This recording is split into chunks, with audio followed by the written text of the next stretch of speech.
Hey everyone, how's it going? So what am I doing now? Well, I got a Chrysler Sebring here that I have to jump start. Sorry about the sun glare. And let me just show you real quick. Well, actually, I think I got a jump start. I got towed in, and they said the battery's dead. So let's actually find out. So I got my little Avapo, or I'm sorry, Amp Bank 4000 booster pack. Obviously, this thing has a broken window. So let's see what's going on here. Now, the reason I wanted to show you this is because a lot of people say that these things are very difficult to either A, jump start, or B, change the battery in. And they're really not. Yeah, I mean, it's stone dead. Okay. Well, let's pop the hood. And let's go open the hood.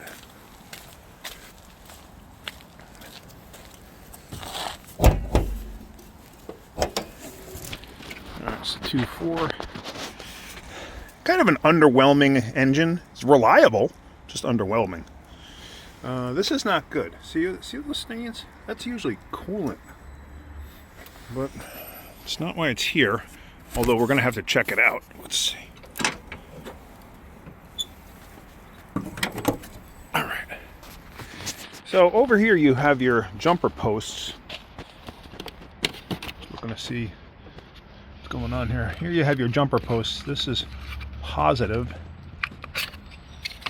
right here, and this is negative. So what we're going to do is we're going to hook our jumper pack up here so we can actually jump start this. Somebody's already replaced the thermostat housing down there. Those are notorious for leaking coolant.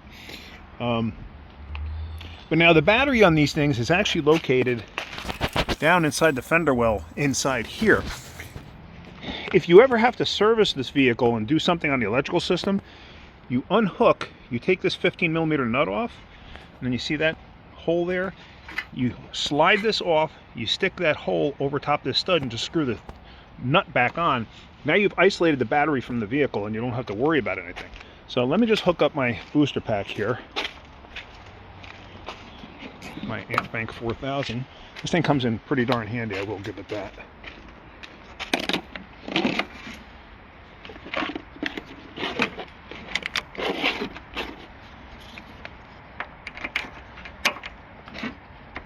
Now with any of these style booster packs, you have to actually turn them on.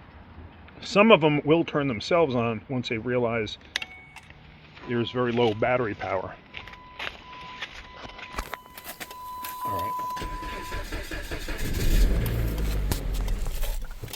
Oops. Let's turn the hazards off. The hazards don't want to turn off.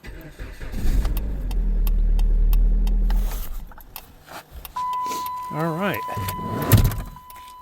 So I got a funny feeling we may not be charging.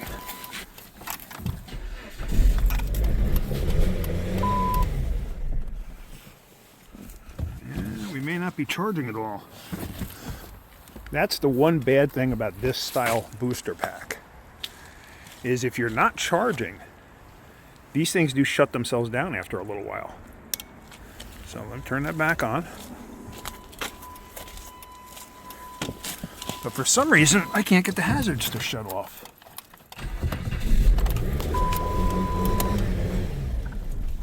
Yep, and then all of a sudden it shuts down.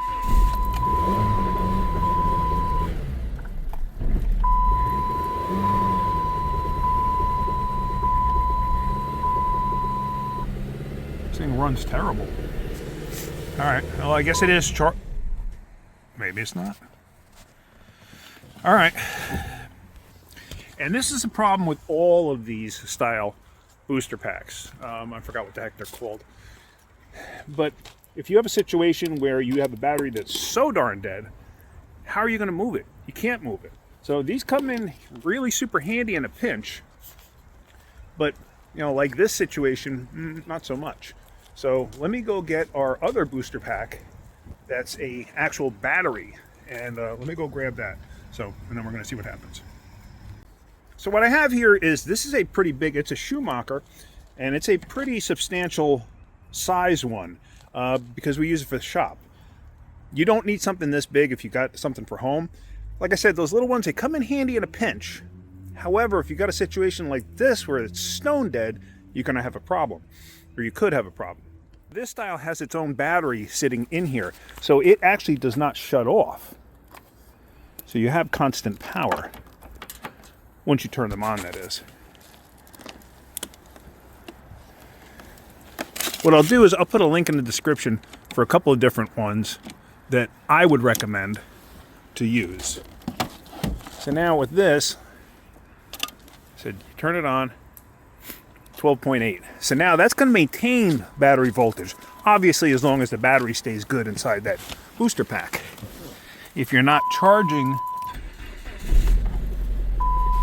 if your vehicle itself is not charging at all, and you run the battery pack dead, you know, obviously it's going to die. So I don't know if this thing's charging or not, but actually I wonder if the voltage will show. Let's see. Yeah, it's showing 14.4. So yeah, it is charging. All right, let's get this inside the shop and take a look. All right, so it's still running off the battery pack, but here, let me show you something. You can see it.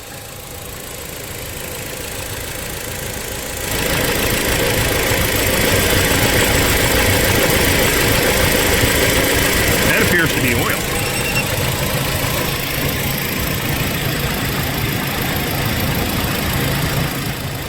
We're going to put this thing up in the air and we're going to take a gander and see what in the world is leaking and go from there. So let me get this up in the air. I'm going to leave it idling so at least this way I can see what the heck's going on. Alright, so it's up in the air. Let's see what we got. And there you see I got two puddles. A new one's forming, but that's milkshake colored.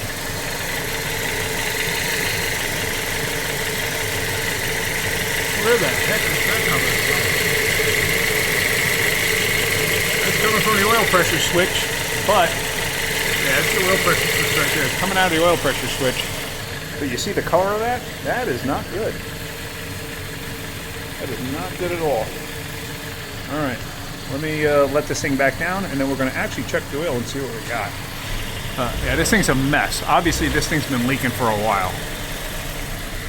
All right. All right, I just shut it down. So it's been running for a grand total of about maybe 7 minutes. That hose is under pressure. That's not a good sign. Let's see, do we have any noise? No? Okay. Maybe it's not under pressure. Maybe it's just a stiff hose. Now, I paused this video only because I realized, after I made the video, that what I did was I reached down here and I felt the hose. And to me, it felt like it might have had some pressure in it, and I went to the cap. There was 0 temperature in the cap, and I started to loosen it up a little bit to see if I could hear any pressure. And if I heard any pressure, I was either going to put it back on or see if I could slowly let some off. Now, I've been doing this for over 40 years, okay? Do not ever grab a radiator cap and unscrew it, okay? You could be seriously hurt. You can actually be killed from that, okay? Death can occur, okay? And unfortunately, I've seen it happen once in my life, and I never want to see that again. It was horrible. Somebody took the radiator cap off, and they got a geyser of hot coolant coming out. It covered them. They got third-degree burns, and they succumbed to their burns. So please, just be mindful of that. So I don't want you to watch what I did and just think, oh, you can grab a cap and take it off. You cannot do that. Just so please be mindful of that. Like I said, I've been doing this for 40 years. So anyway, that's why I added this piece in there, only because I realized I did that, and it's not something you should do. Okay? Just please keep that in mind. Thank you.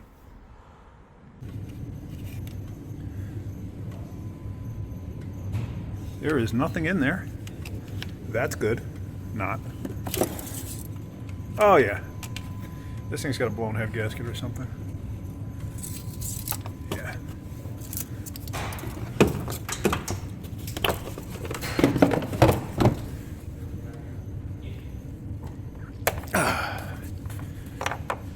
Oh yeah. That's not good. So something happened here.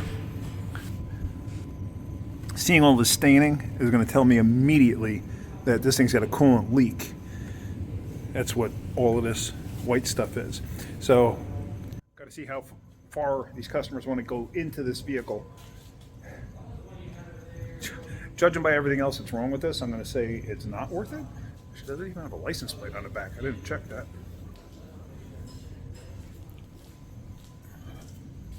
Yeah, it does. Okay. But, all right, let me see what they want to do. Maybe they want me to go a little further, maybe not. All right, let me go find out, and then we're going to probably wrap this video up. Dun, dun, dun.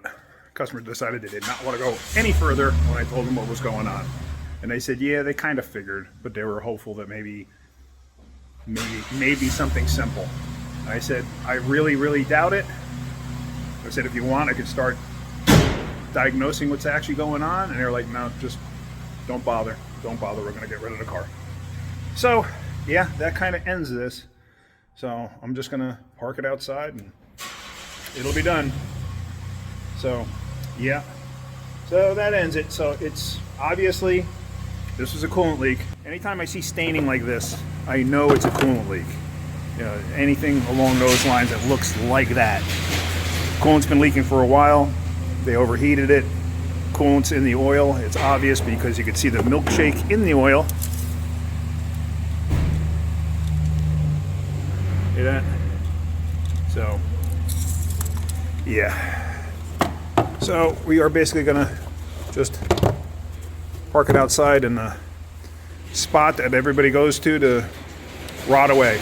Yeah, all right. So that's it, really no repair. All right, guys, I hope you got something out of it. If you did, hit that like button. If you could, please subscribe. All right, have a great day. Keep wrenching.